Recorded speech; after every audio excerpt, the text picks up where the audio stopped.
All right, ready to dive into some fascinating ideas about wealth creation? You wanted to go deeper with this concept, so we found a popular Brazilian YouTube video called 1001 Ways to Get Rich in Portuguese. It can help change your life? Oh, wow. Interesting. Yeah. It's from a channel called Capitalizando Mercado, which translates to capitalizing the market. Okay, so it seems like the channel is focused on making finance, like, the financial world, more accessible and easy to understand for everyone, offering like advice and tips, that kind of thing for achieving financial success. Yeah, right. Make it practical. What I find really interesting is this specific video, it kind of goes beyond like the traditional advice you see about finances, blending that advice with like spiritual principles and psychological insights, Yeah. Yeah. It's definitely not your typical like how to invest video. Right. It has a much broader view of wealth creation, and some of the claims are, well, pretty bold. Huh. Like, for example, it states that poverty is a mental illness. Oh, wow. That should be abolished. That's definitely a very strong statement. I mean, certainly thought-provoking, right? It seems like they're trying to shift how we think about poverty. Like, instead of just looking at external factors, they're linking it to negative thinking patterns. Yeah. It's like they're saying, if you believe you're poor, you'll act in ways that keep you poor. Right. And then they go a step further by outlining these 3 steps to unlock wealth. Okay, I'm interested. The first step is all about replacing those negative financial statements, the things we say to ourselves, with affirmations of abundance. Okay. So like instead of saying, I can't afford that, a classic one, you'd say, I am a magnet for wealth and abundance. That's really interesting how this aligns with the principles of cognitive behavioral therapy, where you challenge and replace negative thoughts with more positive and empowering ones. It's about rewiring your brain to focus on abundance rather than lack. Right. Focus on what you want, not what you don't have. Exactly. Okay, so the second step, this one's about connecting to what the video calls divine riches. Okay. They suggest affirming God's help and guidance, saying things like, God is my unlimited source of supply, or I am guided and supported by divine intelligence. It seems like they're bringing in a spiritual element here. Yeah. Suggesting that there's a higher power supporting you, helping you to be successful. Yeah. It could be interpreted in a few ways. Yeah. Like, some people might see it as literally working with like a deity, while others might see it as tapping into like a more universal source of creative energy, or even the power of their own subconscious mind. That's a good point. Yeah. It could be interpreted in many different ways. Right. And the third step, this one is all about gratitude. Okay. They emphasize expressing thanks for the riches you already have, no matter how small they may seem, believing that when you feel grateful, it opens you up to receiving even more. That makes me think of all the research on gratitude, Yeah. And its positive effects on basically everything, like well-being, Yeah. Studies have shown that practicing gratitude, it can rewire your brain, like literally rewire it, to focus on the good things in your life, the positive thing, Right. which can lead to greater happiness, even better physical health. Yeah. It's amazing how much power there is in gratitude. It really is. Okay, so to kind of show these steps, like in action, they tell a story in the video about this woman who was struggling financially, like really feeling lost and discouraged. But she decides to try out these 3 steps. Okay. And in a short amount of time, she starts to see these amazing breakthroughs. It's interesting. Not just financially, but like in her relationships, like her overall well-being. So it's a classic kind of, that rags to riches story that highlights the power of our mindset. Yeah. But it's important to remember that individual stories don't always mean it's a universal truth. There could be other things going on that helped her succeed. Yeah.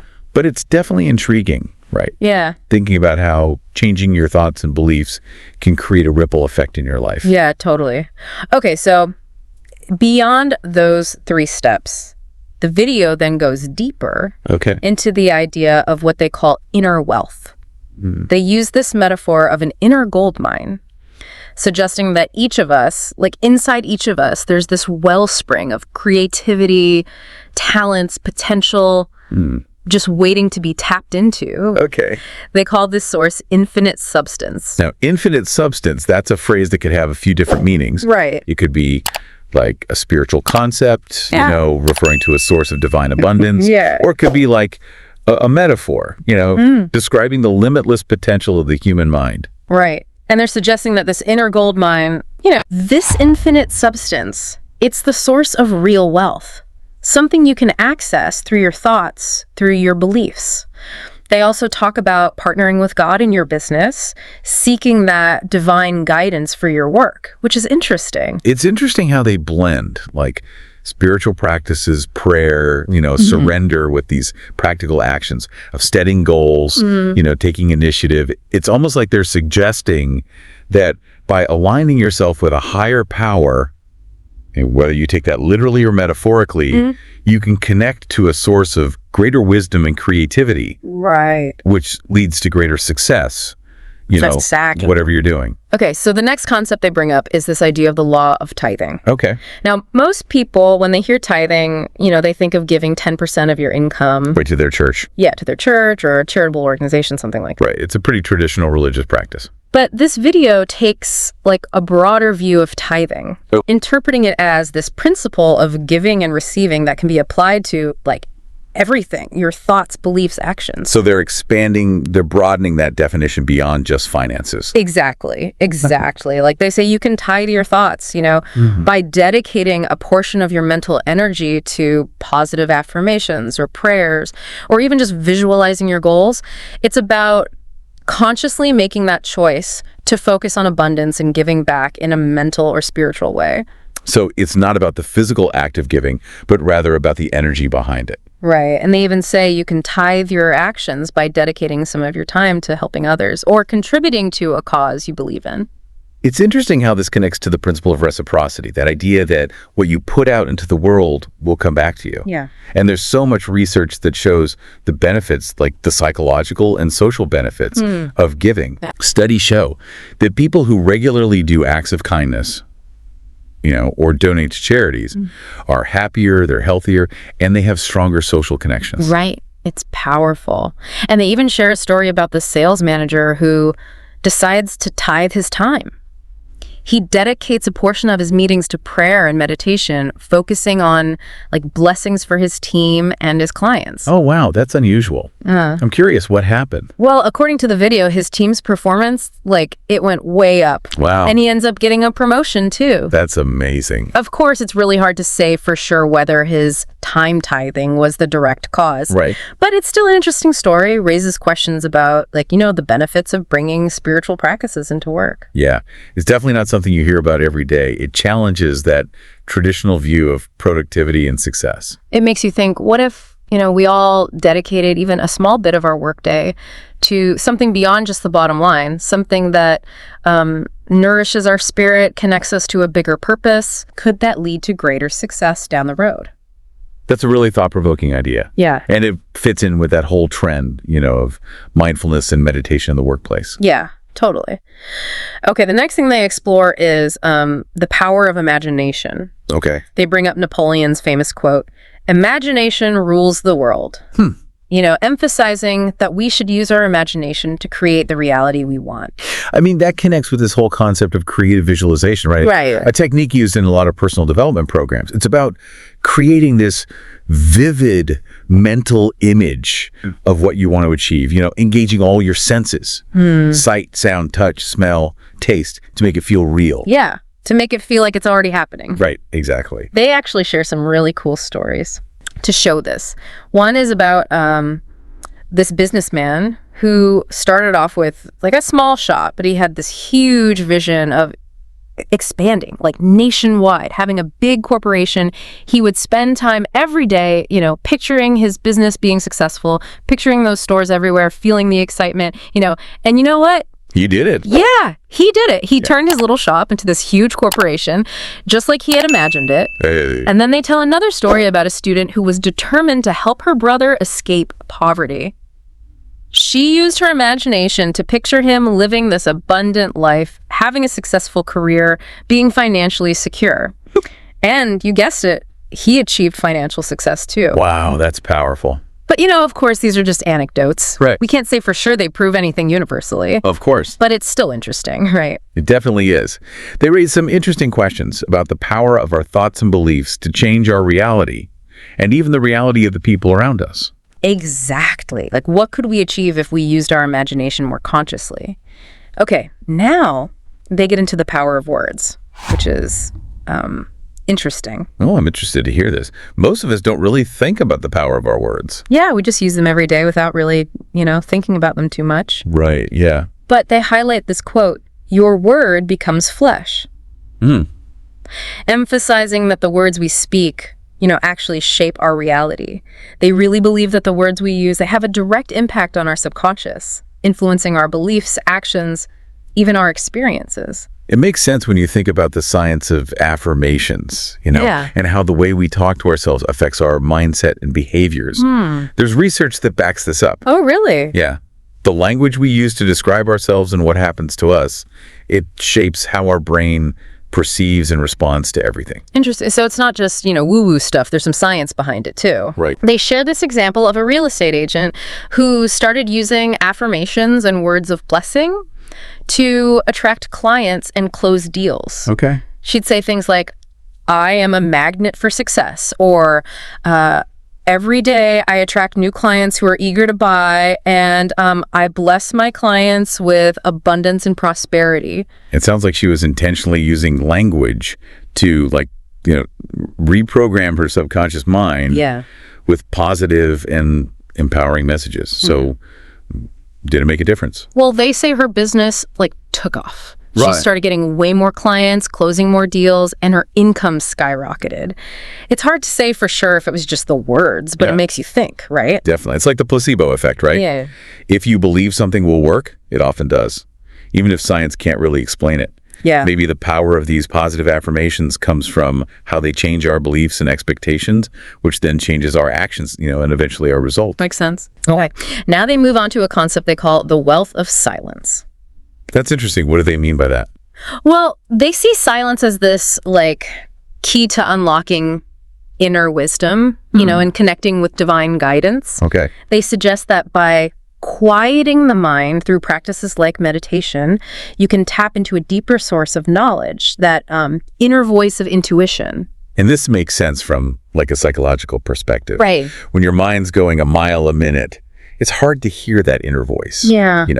Meditation, mindfulness, all those practices help calm the noise, Yeah. allowing you to access that deeper level of awareness. They share a story about this young woman who really, really wanted this expensive fur coat, but there was no way she could afford it. Oh, no. But instead of focusing on what she didn't have, Okay. she decided to use the power of silence, and visualization. So she was intentionally shifting her energy, right? Right. From feeling lack Yeah. to opening herself up to possibility. Exactly. And so every night, before she'd fall asleep, she'd quiet her mind and she'd imagine wearing that fur coat, feeling how soft it was against her skin, experiencing the joy, like she already had it.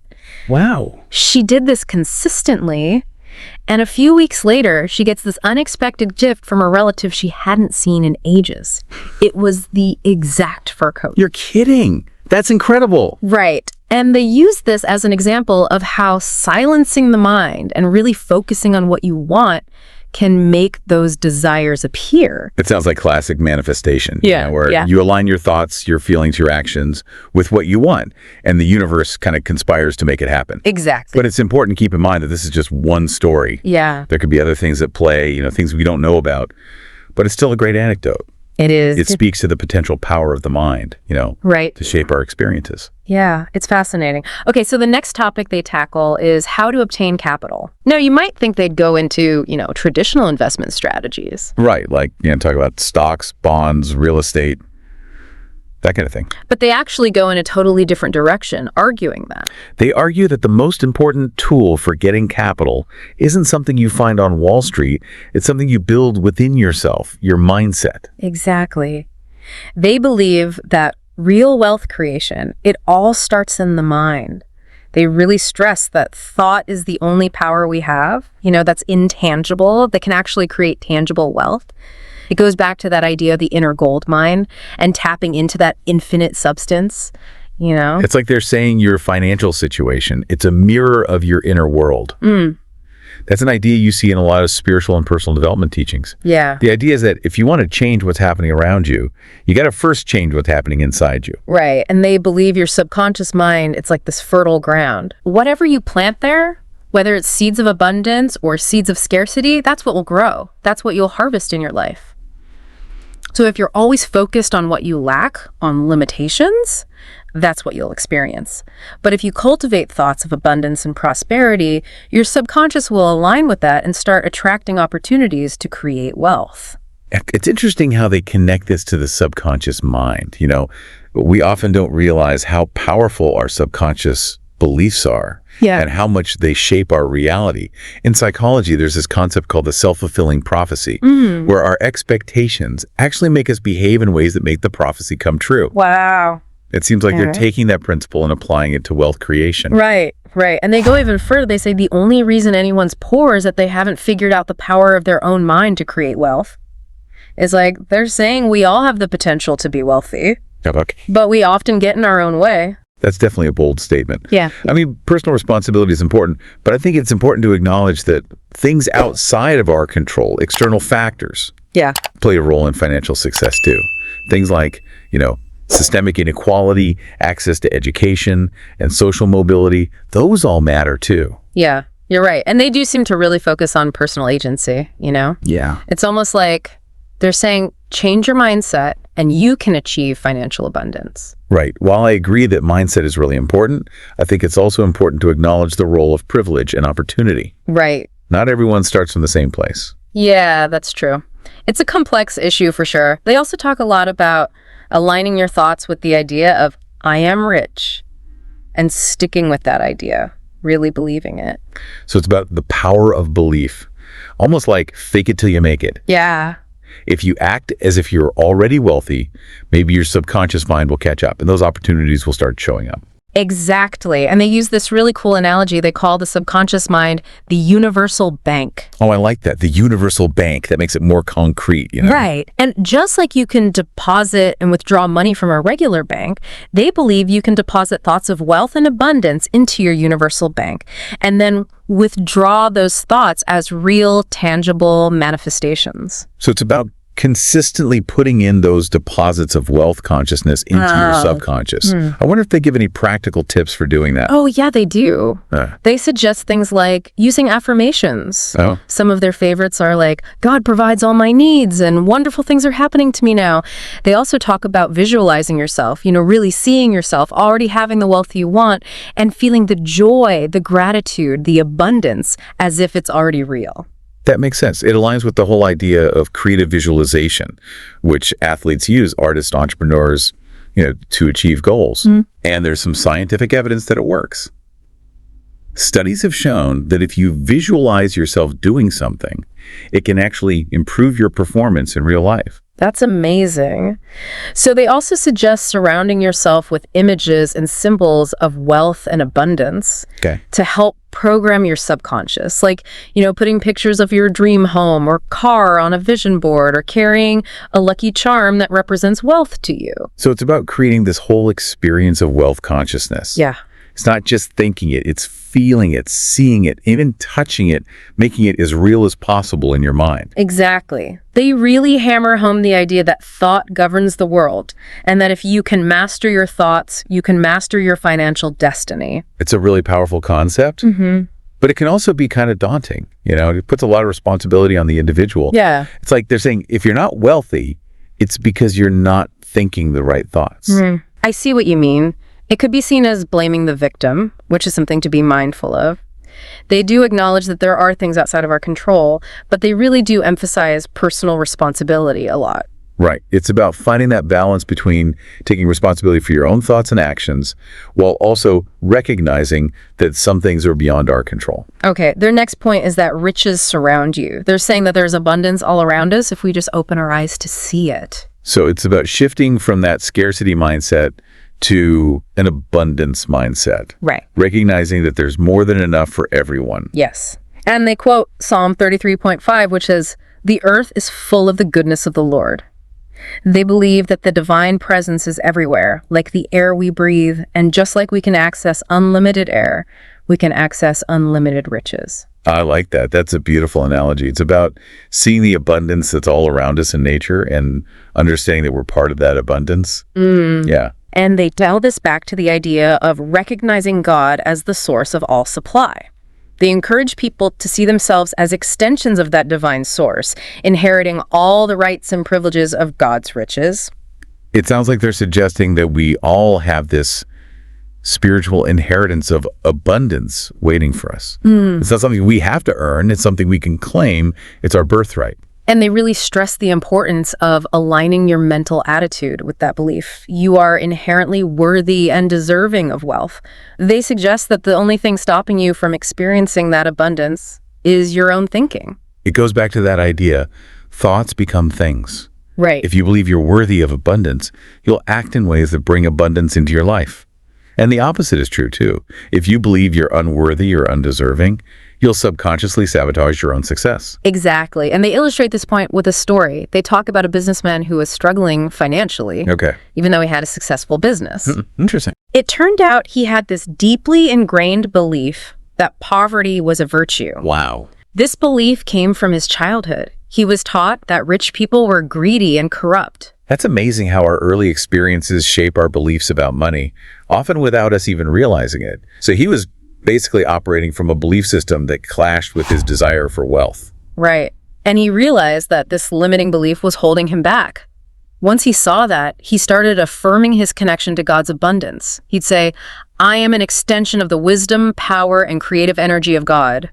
I am a child of God, and I inherit all the rights, privileges, and blessings of his riches. That's powerful. It's about reclaiming his sense of worthiness and recognizing his connection to a source of limitless abundance. And they say he repeated that affirmation over and over. Okay. And within a few months, his financial situation totally changed. He was able to grow his business, hire more employees, and experience a level of prosperity he never thought possible. Another great example of how shifting your beliefs can create real, tangible results. Yeah. It really is. Then they tell another story about a young man who was in a lot of debt and feeling totally overwhelmed. They taught him this prayer: the riches of God are flowing into my life. His riches are flowing to me in avalanches of abundance. They told him to say it with feeling, with conviction. So he was intentionally shifting his focus from lack to the abundance of God flowing into his life. Right. And shortly after this amazing opportunity appeared, a company wanted to buy a piece of land he owned. It was in the middle of the desert, and he had been trying to sell it for years with no luck. Oh, man. But they offered him a huge amount of money for it, and of course, he accepted. It's like he was in the right place at the right time. Makes you wonder if his prayers somehow made that happen, or if it's just good luck. They present it as a direct result of his consistent prayers and his shift in mindset. Right. It's a compelling story. Yeah. And it definitely fits with the idea of the law of attraction. Our thoughts and beliefs create our reality. Okay, so next they come back to the question, how to get capital. Let's see if they give any specific strategies this time, or if they keep focusing on mindset. Well, they start by emphasizing, again, that thought is the most powerful tool for creating wealth. They say that everything in the universe is a visible manifestation of a thought from the infinite intelligence, which they call God. So they're saying we can tap into the creative power of the universe through our own thoughts. Exactly. They believe your subconscious mind works based on the impulses of your thoughts, meaning whatever you think about the most will show up in your life. The power of the subconscious mind, that's a recurring theme in this video, isn't it? It is. It's fascinating how they keep coming back to it. And they say if you want to break free from money problems and difficulties, you need to understand that you are a thinker. And that you have the power to create ideas, plans, and goals. It's about empowering people to take control of their financial future. Yes. They suggest filling your mind with affirmations like, I absolutely believe in God and all good things, and I am able to cope with any situation, any opportunity, because God is my immediate and everlasting source of supply. I like how they frame financial challenges as opportunities, you know? Yeah. Like every obstacle is a stepping stone to greater success. Right. They share an example of a salesman who was barely making ends meet. Okay. He wanted to make $50,000 in a year, but felt stuck. They helped him understand that his own thoughts were blocking him from wealth. So they helped him change his internal blueprint for wealth. Exactly. They guided him to understand that everything in creation works through mental imagery, both in the universal mind and in our individual minds. They helped him create this affirmation, quote, According to the riches of God's glorious grace, I accept and receive $50,000 now. This or something better manifests for me now for the highest good of all concerned. That's a very specific affirmation. It's not just wishing for wealth, it's claiming a specific amount, setting a clear intention. And they say he repeated this affirmation all the time. He'd visualize himself getting checks for large sums of money and feel the joy and gratitude as if it was already happening. So he was embodying the feeling of already having achieved his goal. And they say, within a year, he did it. He made over $50,000 through unexpected opportunities and business deals. Another great example of the power of visualization and aligning your thoughts and beliefs with your desired outcome. Right. It makes you wonder how much of what we experience in life is shaped by our own expectations. It really is. Okay, next they talk about the idea of condemnation. Condemnation, what do they mean by that? They say that condemning other people's wealth and prosperity is bad for you. Sounds like they're talking about envy and resentment. Exactly, emotions that can really hold you back. Yeah. They believe that our thoughts create our reality, and whatever we think towards others, we're actually thinking towards ourselves. So if you're always judging or criticizing wealthy people, you're basically blocking your own flow of abundance. Right. And they suggest that instead of condemning others' wealth, we should bless them and be happy for their prosperity. They believe that by doing so, we're aligning ourselves with a greater flow of abundance, attracting those same blessings into our own lives. So it's about shifting from a mindset of competition to one of collaboration and shared prosperity. Yeah, exactly. They wrap up this section by reminding people that they're the only thinker in their universe. Yeah. And everything they think is their creation. They encourage people to create wealth for themselves by wishing everyone else all the riches of heaven. So it's about expanding your vision of abundance to include everyone. Yes. And that brings us to the video's next point. Knowledge is wealth. Oh, interesting. What kind of knowledge are they talking about? Is it financial knowledge, like understanding investments in the stock market? Well, they do talk about financial literacy in other parts of the video, but here they're talking about a different kind of knowledge. Okay. The knowledge of your own inner power and wisdom. So self-knowledge is the real wealth? Exactly. They believe that each of us has the potential to overcome any obstacle, achieve any goal, and master any task in life. They say that when you become aware of your own spiritual powers, you're no longer controlled by what's happening around you. Oh. You become the master of your own destiny. That aligns with the whole idea of self-empowerment, which is a big part of many personal development philosophies. Right. It's about realizing that you have the power to create the life you want, no matter your circumstances. Right. They suggest that a lack of self-knowledge makes us focus too much on what's happening outside of us and makes us miss the incredible potential we have inside that can lead us to happiness, health, freedom, and joy. It reminds me of that Marianne Williamson quote. Our deepest fear is not that we are inadequate. Our deepest fear is that we are powerful beyond measure. It is our light, not our darkness, that most frightens us. Powerful, right? Yeah. They then share a story about a young tour guide in Greece who was born into poverty. Okay. She wanted to improve her life, but she didn't know how.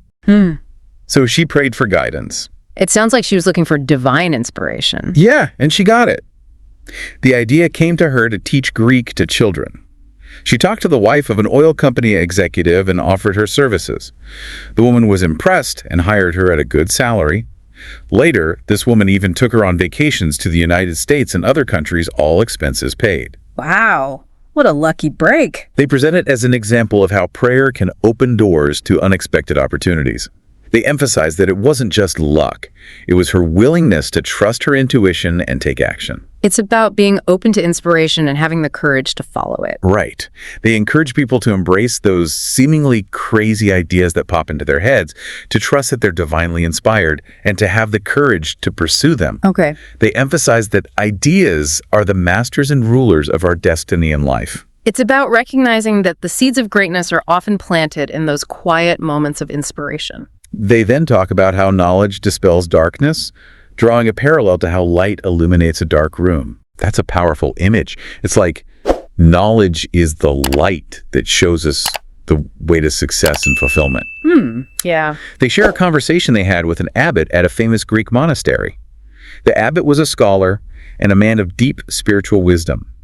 He believed that whenever you feel stuck or facing a challenge, the key is to find a new understanding of the situation, to let in new light or insight. So it's about broadening your perspective, seeking new knowledge, and being open to different ways of seeing things. Right. It's like that saying, when the student is ready, the teacher will appear. The abbot emphasized remembering that he who is within you is greater than he who is in the world. That's a profound statement. It's a reminder that we all have access to an inner power that's bigger than any external circumstance. And he believed that this new understanding, this new light, would help overcome the darkness of financial difficulties and show the way forward. So knowledge, in this sense, is understanding your own inner power and connection to a higher source. It's about recognizing that you're not alone in your struggles, that there's a force greater than yourself that's always there to guide and support you. Exactly. And that brings us to their next point. Partner with God. Okay, we've talked about this idea before, but I'm interested to hear how they expand on it, especially in the context of creating wealth. Well, they start by challenging the traditional view of God as some distant being up in the heavens. They argue that God isn't separate from us. God is the very wisdom and power that created us. So God is the life force that animates us, that gives life to every cell in our bodies. Exactly. And they suggest that we should make God our partner in everything we do, not just in religious or spiritual matters. So it's about bringing your spiritual beliefs into every aspect of your life, including work and finances. They give examples of successful businessmen who consider God their senior partner. Okay. They seek guidance for their work, trusting that the infinite intelligence will show them the perfect plan for success. It's about surrendering control and trusting a higher power to guide your steps. And they talk about praying for the right people to come into your life, the right opportunities to appear, and for making the right decisions. It's like they're saying, let go of trying to control every little detail and trust that the universe is working to support your success. Which can be a really liberating thought. Right. And they emphasize the importance of gratitude. Okay. Being thankful for the blessings you've already received and expressing thanks for the abundance that's coming into your life. Gratitude is such a powerful practice. It helps you focus on what you have instead of what you're missing. It creates a sense of abundance and contentment. And they tell a story about a businessman who had lost everything. His money, his business, his home. He was feeling totally discouraged. Oh, wow. He had always relied on his own smarts and the advice of others, but it had led him to disaster. It sounds like he was at a point of total surrender. His wife encouraged him to trust in God. She reminded him of the biblical verse, "My God shall supply all your need according to his riches in glory." He started praying for guidance, asking God to show him the way forward. So he was shifting his reliance from external sources to an internal source of power and wisdom. Exactly. He started aligning himself with the infinite being, understanding that all his problems could be solved divinely. He started approaching his problems with faith and confidence, knowing that there was always a solution. It's like he was tapping into a source of strength and wisdom that was greater than himself. And soon, his situation started to turn around. He found new opportunities, his business took off, and he was able to rebuild his life. Another powerful story about how surrendering to a higher power can lead to breakthroughs you wouldn't expect. Right. Okay, now they shift gears and start talking about triumph. I'm curious to hear what they say about triumph, especially in the context of creating wealth. Yeah. Does it just mean achieving financial success, or is there something deeper to it? They seem to be using the word triumph more broadly. Okay. It encompasses overcoming any challenge, not just in finances. So it's about developing that inner strength and resilience. Exactly. They tell this incredibly inspiring story about a young doctor who was really excited to start his own practice, but he was facing some huge obstacles. What kind of obstacles? Well, first of all, he had no money. He couldn't afford to rent a decent office or buy the equipment he needed. It would have been easy for him to give up on his dream right then and there. It's easy to feel overwhelmed when you're starting out, especially in a demanding field like medicine. But he refused to be defeated. He had studied medical psychology. Oh, interesting. And understood the power of the subconscious mind. He knew that his negative thoughts were sabotaging him. So he had the knowledge, but did he use it? Did he actually apply those psychological principles to overcome his challenges? He did. He shifted his focus from what he lacked to abundance. He started visualizing himself working in a beautiful office with all the latest medical technology. He affirmed that the infinite intelligence of his subconscious mind was working to make his vision a reality. So he was using visualization to align his inner world with his desired outer world. Exactly. And guess what? Shortly after that, a wealthy woman came to his father's house. That's where he was seeing patients temporarily. She needed urgent medical attention, and he was able to diagnose and treat her successfully. What a lucky coincidence. And it gets even better. They ended up falling in love, and she not only financed his dream office, but her father, who was a wealthy industrialist, also gifted him with all the latest medical equipment. That's an incredible story. It sounds like something out of a movie. It does, and they present it as proof that faith, visualization, and aligning your thoughts and beliefs with your desires can lead to amazing results. While it's tempting to see it as a direct cause and effect relationship, there might be other factors we're not aware of. But it's still a powerful story that suggests the mind can influence our experiences in powerful ways. Okay, next up, they talk about prayer and wealth. This is an area where people often struggle.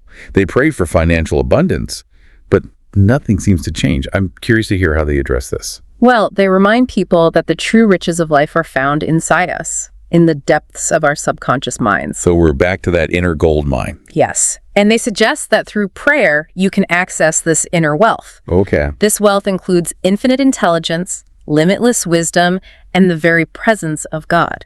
So prayer becomes a way to connect with that source of infinite abundance. They believe prayer can provide direction, guidance, inspiration, and even solutions to all of life's problems, including financial ones. So it's not about praying for material things, but about aligning yourself with a higher source of wisdom and power that can lead to abundance in every area of life. Right. And they share a story about a woman who was writing to them feeling desperate and overwhelmed by financial burdens. She was unemployed, had 3 children, and was struggling to make ends meet. They suggested that she relax, simplify her needs into a short phrase, and repeat it like a lullaby. God provides all my needs now. So a simple but powerful affirmation of faith and trust. Yes, exactly. And they stressed that she should repeat it with feeling and conviction, letting the words sink into her subconscious mind. Did it work? Did she see any positive changes?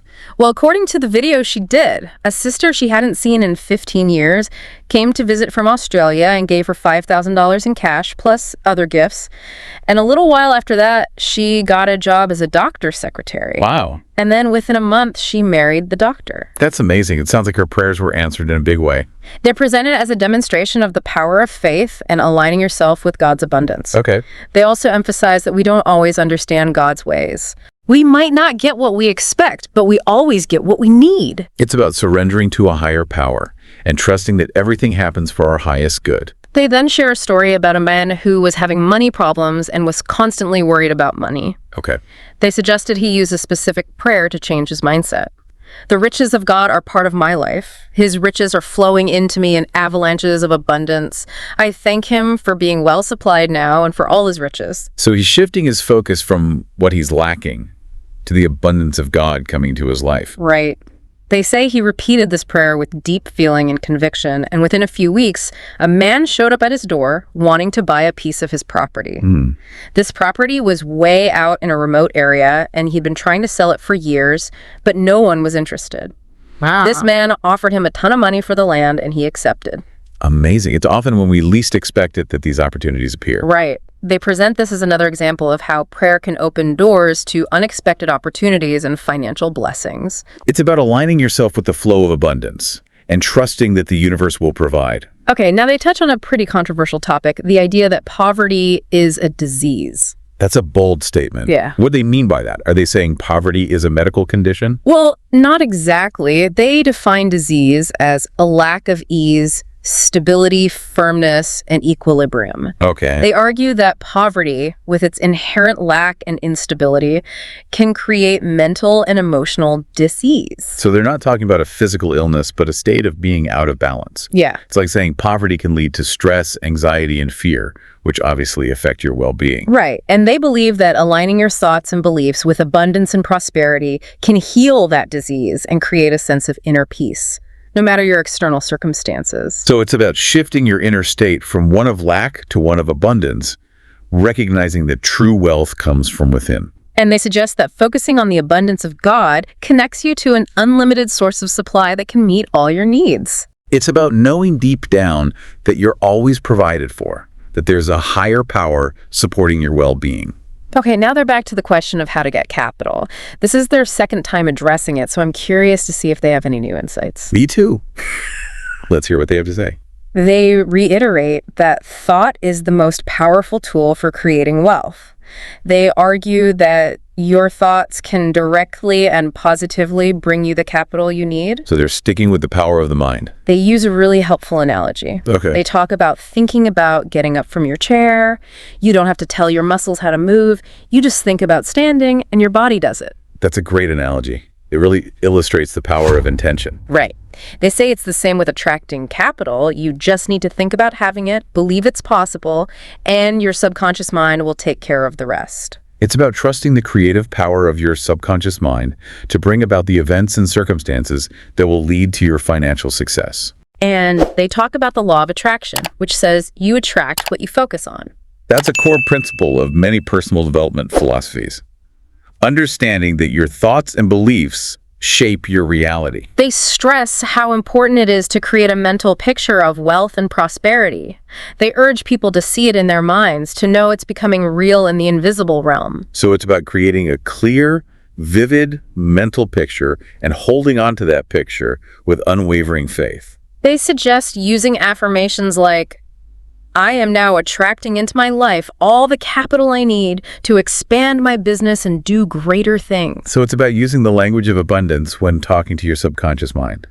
And then they give a word of caution. Oh, what is it? They warn against judging or criticizing the wealth of others. Okay. They say it can harm your own well-being. That goes back to their point about envy and resentment. It's like they're saying that having negative feelings towards wealthy people is self-sabotage. Exactly. They believe that when you condemn the wealth of others, you're really condemning yourself. It's about understanding that our thoughts create our reality, and what we focus on grows. Instead of being envious or judging others' wealth, you should celebrate their prosperity and bless them. Okay. By doing that, you align yourself with a greater flow of abundance and attract those blessings into your own life. So it's about cultivating a mindset of shared prosperity and abundance for everyone. Okay, moving on. They explore the idea of financial stability. I'm curious to hear what they have to say about achieving financial stability. Do they give practical advice about budgeting and investing? They take a more spiritual approach. They believe that real financial stability comes from connecting with the eternal source of supply, which they equate to God. They encourage people to see themselves as one with the infinite source of abundance, knowing that all their needs are always met. So it's about recognizing your connection to an unlimited source of supply. Right. That's a powerful concept. Right. But it might not resonate with everyone, especially those who aren't very spiritual. Yeah, that's true. They also emphasize the importance of wanting to help others. They believe that when you focus on contributing to the well-being of others, the universe supports you. So it's about aligning your intentions with a higher purpose. They sum it up by saying, God will provide all your needs, and there is always a divine surplus. It's a statement of faith and trust in the universe's abundance. Okay, so now they're getting in some really interesting stuff. Knowledge is wealth, partnering with God, prayer, and this idea of a magical law of tithing. Wow, we are going deep. I'm excited to unpack these ideas. Yeah, me too. This video is packed with thought-provoking concepts. Ready? Absolutely. Let's dive in. Okay, so they begin by emphasizing that the most amazing discovery you can make in life is realizing that you already have infinite power and wisdom inside you. So it's all about recognizing that divine potential that's in each of us. Right. They believe this inner power can help you overcome anything, any problem, hurdle any obstacle, master any task. It's like tapping into this wellspring of creativity, strength, and resilience we all have inside. And they argue that when you're not aware of your own spiritual powers, you end up being controlled by external events, by circumstances. Yeah. So we become victims of our circumstances instead of creators of our own reality. But when you connect with that inner power, you become the master of your destiny. It's a powerful message of self-empowerment, recognizing you have the power to choose your thoughts, beliefs, and ultimately your experiences. Right. And they suggest that we often underestimate ourselves, failing to see our true potential. This lack of self-knowledge leads us to overestimate how important external factors are and prevents us from realizing that incredible inner power we have, the power that can lift us to new heights of happiness, health, and fulfillment. It's like that saying, you are more powerful than you think you are. Right. They emphasize that knowledge is the key to unlocking that inner power, and they use a few anecdotes to illustrate this point. Oh, I love a good story. Tell me more. Okay, so picture this. They were visiting the famous Temple of Delphi in Greece, and they struck up a conversation with their tour guide. She was fluent in English, French, and German, and her knowledge of these languages impressed one of the tourists so much, she was offered a job as a traveling companion and governess for 3 children in New York. Wow, what an incredible opportunity. They argue that it wasn't just luck, though. It was her knowledge and her willingness to share it that opened that door. They point out that she possessed the riches of the mind. She had invested in herself, developing her language skills, and those skills opened up new experiences and even financial abundance. It's a good reminder that education and self-improvement are valuable investments. Exactly. They also tell a story about a young woman who grew up in poverty in Athens. She prayed for an idea that would help her improve her life, and the idea came to her to teach Greek to children. So she was receptive to that divine inspiration. Right. And she acted on that inspiration, going to the wife of an oil company executive and offering her services. The woman hired her, and she was able to lift herself out of poverty. That's a great example of how prayer, together with action, can create real change. It's not enough to ask for guidance. You have to be willing to take the steps to make things happen. It's about aligning your actions with your intentions. Exactly. Right. They use these stories to show that knowledge is power, and that by investing in personal and intellectual growth, we create opportunities for success and abundance. They encourage viewers to be open to new ideas and have the courage to act on them, trusting they'll lead to a better life. It's about recognizing that the seeds of success are often planted in those moments of inspiration, and it's up to us to nurture those seeds and help them grow. Okay, now they get into this really interesting idea, partnering with God. We've touched on this before, but I'm really interested to hear how they go deeper, especially when talking about creating wealth. Well, they start by sharing what they've learned from talking to successful businessmen from all over the world. These men all believed in the importance of connecting with a higher power. So it's about recognizing something bigger than yourself and aligning your efforts with that power. Exactly. These businessmen saw God as their senior partner. They looked for guidance in their work, trusting that the infinite intelligence would show them the perfect path to success. It's about letting go of control and allowing a higher power to guide your steps. It's interesting how this connects with the idea of surrendering the ego and trusting the wisdom of the universe. They talked about praying for the right people to come into their lives, the right opportunities to show up, and the right decisions to be made. It's like they're saying, let go of the need to control every little detail and trust that the universe is working behind the scenes to support your success. That can be a very freeing idea for a lot of people. Right. It's about surrendering to something bigger than yourself. And they emphasized how important gratitude is, being thankful for the blessings they had already received and expressing thanks for the abundance coming into their lives. Gratitude is so powerful. It shifts your focus from what you're lacking to what you already have, creating a sense of abundance and contentment. And then they share a story about a businessman who had faced a lot of setbacks and was feeling really down. He'd always relied on his own intelligence and advice from others, but it hadn't worked out for him. It sounds like he'd reached a point of complete surrender. His wife encouraged him to trust in God. She reminded him of the biblical verse, "Thou wilt keep him in perfect peace, whose mind is stayed on thee, because he trusteth in thee." So he was letting go of his reliance on things outside himself and turning to a source of power and wisdom within. Right. He started connecting with the infinite being, understanding that all his problems could be solved divinely. He started facing his challenges with faith and confidence, knowing that there was always a solution. It's like he was tapping into a source of strength and wisdom beyond his own limitations. And things started changing for him. New opportunities appeared, his business started doing well, and he was able to rebuild his life. That's another amazing example of how surrendering to a higher power can lead to unexpected breakthroughs. Letting go of the need to control everything and trusting that the universe has a plan for you. Okay, so now they talk about prayer and riches. This is something a lot of people struggle with. They pray for financial abundance, but nothing changes. I'm curious to hear how they approach this. They start by reminding viewers that real wealth is found inside us, in the depths of our subconscious minds. So back to that inner gold mine again. Exactly. They believe that through prayer, we can connect with this inner wealth, which includes things like infinite intelligence, limitless wisdom, and the very presence of God. So prayer is a way to tap into that source of endless abundance. Right. And they share a story about a woman who had been praying for years, but she felt like her prayers weren't being answered. She had this belief that being poor was virtuous, and she felt bad about wanting more. Interesting. So she had some inner conflicts that were blocking abundance. Exactly. She realized that her subconscious was filled with limiting beliefs about money, and these beliefs were shaping her reality. So it wasn't enough to just pray. She had to deal with those underlying beliefs holding her back. Right. She started working on changing her mindset. She began affirming that she was worthy of God's abundance and letting go of her guilt about wanting financial prosperity.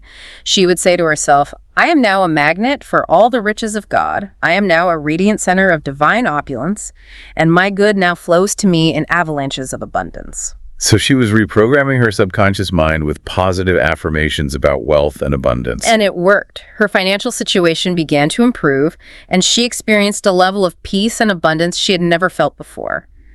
They emphasized that it wasn't just about saying the affirmations, it was about truly believing them, feeling them, and embodying that energy of wealth and prosperity. It's about aligning your inner and outer worlds. Okay, so next, they offer this specific prayer for financial abundance. God is my unfailing and immediate source of supply, meeting all my needs now. His riches are flowing to me constantly, tirelessly, ceaselessly.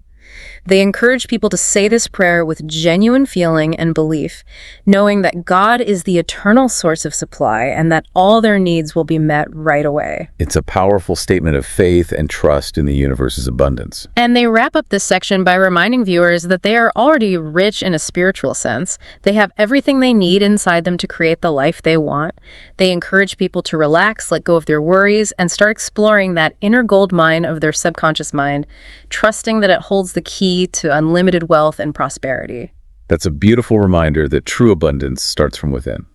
Okay, ready for the next idea? Hit me with it. I'm ready for more. Okay, they're diving into the magical law of tithing. Now, tithing, that's usually about giving 10% of your income to your church or charity. I'm interested to hear their perspective. Well, they start by explaining that the word tithe means 1/10. Basically, a portion of someone's income that they dedicate to religious purposes. And they go on to say that this concept has been around for centuries, and that the reason there's no single rule about tithing in the Bible is that generally, giving was practiced in different ways throughout history. So it's a principle that's evolved over time. Right. They also say that tithing isn't just about giving money, it's about giving of yourself in all aspects of your life. That's a new twist. Can you give an example? They say you can tithe your thoughts. Dedicate some of your mental energy to positive affirmations, prayers, or even visualizing your goals. So it's about investing in yourself, aligning yourself with that flow of abundance. Exactly.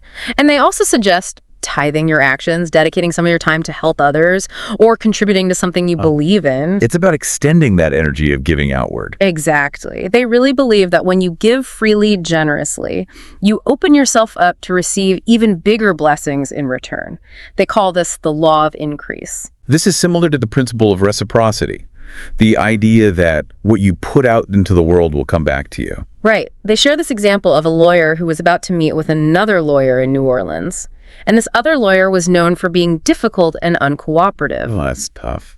They suggested he tithe his thoughts by believing that God was working in the other lawyer's mind and heart, guiding him towards a peaceful and divinely inspired resolution. So essentially, he was praying for a positive outcome. Exactly. And they say the lawyer took their advice. When he met with the other lawyer, everything went smoothly. They were able to reach an agreement that everyone was happy with. It sounds like his prayers were answered. They say it's proof of the power of tithing your thoughts and aligning your intentions with a higher purpose. It's about understanding that we're all connected and that our thoughts and actions affect each other. Right.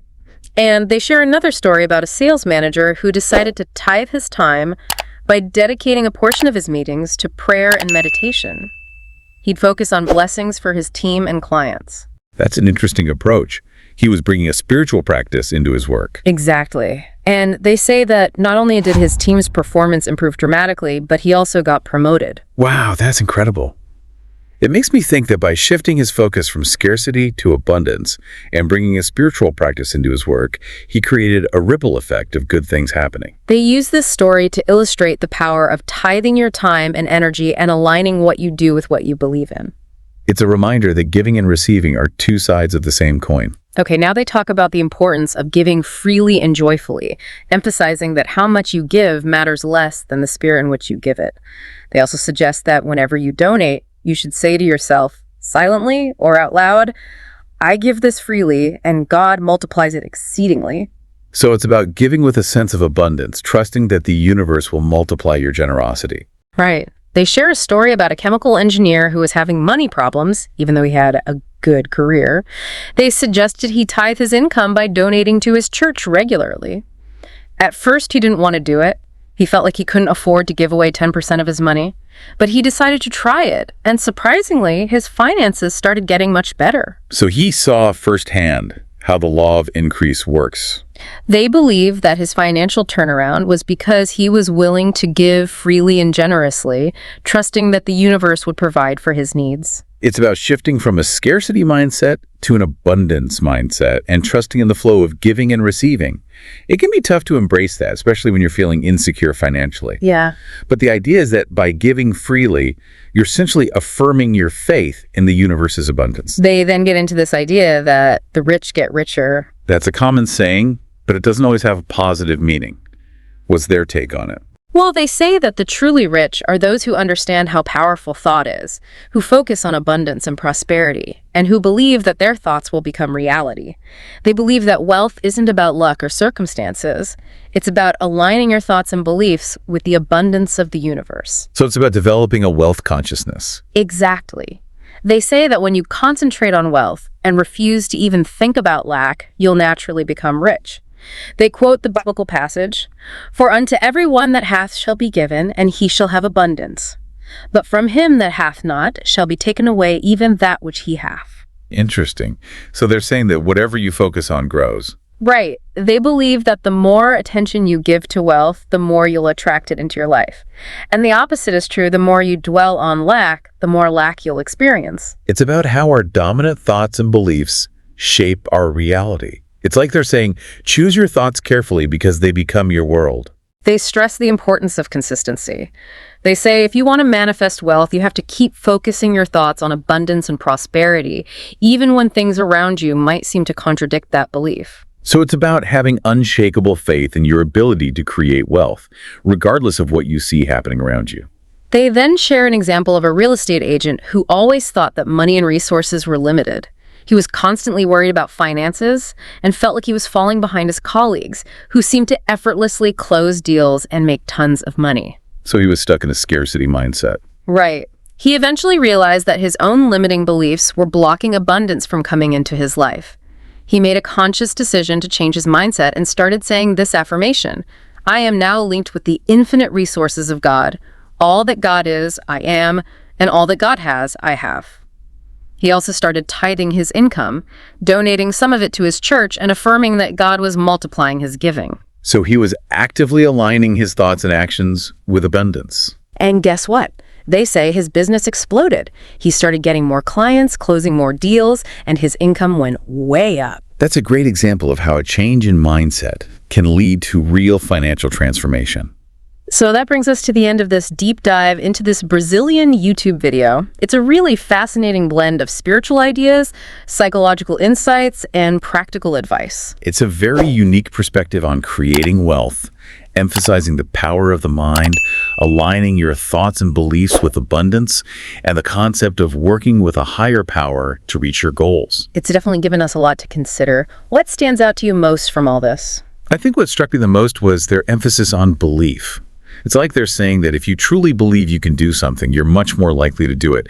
They also talk about the importance of taking action based on those beliefs, which is something I think we often forget. Yeah, it's not enough to just think positive thoughts. You have to act on them. Exactly.